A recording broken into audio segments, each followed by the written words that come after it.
നമസ്കാരം. വ്യാഴമാറ്റത്തെ പറ്റിയാണ് നമ്മൾ പറയാൻ പോകുന്നത്. രേവതി നാളുകാർക്ക് 5ലേക്കുള്ള വ്യാഴത്തിന്റെ വരവ് നല്ലതാണ്. എല്ലാ രീതിയിലുമുള്ള പുരോഗതി കൈവരിക്കാൻ കഴിയും. സാമ്പത്തിക നേട്ടങ്ങൾ ഉണ്ടാകും. ധനപരമായ അഭിവൃദ്ധി, ലാഭം ഇവ കൈവരിക്കാൻ കഴിയും. പുതിയ വീട് വാങ്ങാൻ ആഗ്രഹിക്കുന്നവർക്കത് സാധിക്കും. വസ്തുവാഹനാദികൾ വാങ്ങാൻ അവസരമുണ്ടാകും. കച്ചവടങ്ങളിൽ നേട്ടം പ്രതീക്ഷിക്കാം. വളരെ സാമ്പത്തിക പുരോഗതി കൈവരിക്കാൻ സാധിക്കും.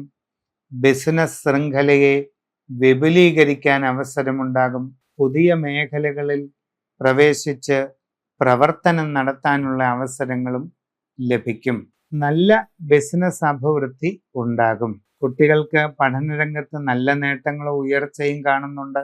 വിദ്യാർത്ഥികൾ നല്ല രീതിയിൽ പരിശ്രമിച്ചാൽ ഭാവിക്ക് സുരക്ഷിതമായ അടിത്തറ നിർമ്മിക്കാൻ സാധിക്കുന്നത് ഈ സന്ദർഭത്തിലാണ്. ഔദ്യോഗിക രംഗത്ത് പ്രവർത്തിക്കുന്നവർക്കും കുറെ അധികം ഗുണാനുഭവങ്ങൾ ഉണ്ടാകാനുള്ള സാധ്യത ഉണ്ട്. വിവിധ മേഖലകളിൽ വ്യത്യസ്ത രീതിയിൽ പ്രവർത്തിച്ചുകൊണ്ടിരിക്കുന്ന സ്വയം പ്രവർത്തകരായ എല്ലാവർക്കും അതിൻ്റെതായ പ്രയോജനങ്ങളും ഗുണങ്ങളും ഉണ്ടാകും. അവനവൻ്റെ കർമ്മരംഗം ഉയർത്തിക്കൊണ്ടുവരാനുള്ള എല്ലാ സാഹചര്യങ്ങളും നിങ്ങൾക്ക് കിട്ടും. ഗൃഹനിർമ്മാണം ആഗ്രഹിക്കുന്നവർക്ക് അധികം വൈകാതെ അത് തുടങ്ങുവാനായിട്ട് സാധിക്കും. സാമ്പത്തിക ഇടപാടുകൾ ശ്രദ്ധിച്ച് നടത്തണം. പാഴ്ചെലവുകൾ ഒഴിവാക്കാനായിട്ട് പ്രത്യേകം സൂക്ഷ്മത പാലിക്കണം.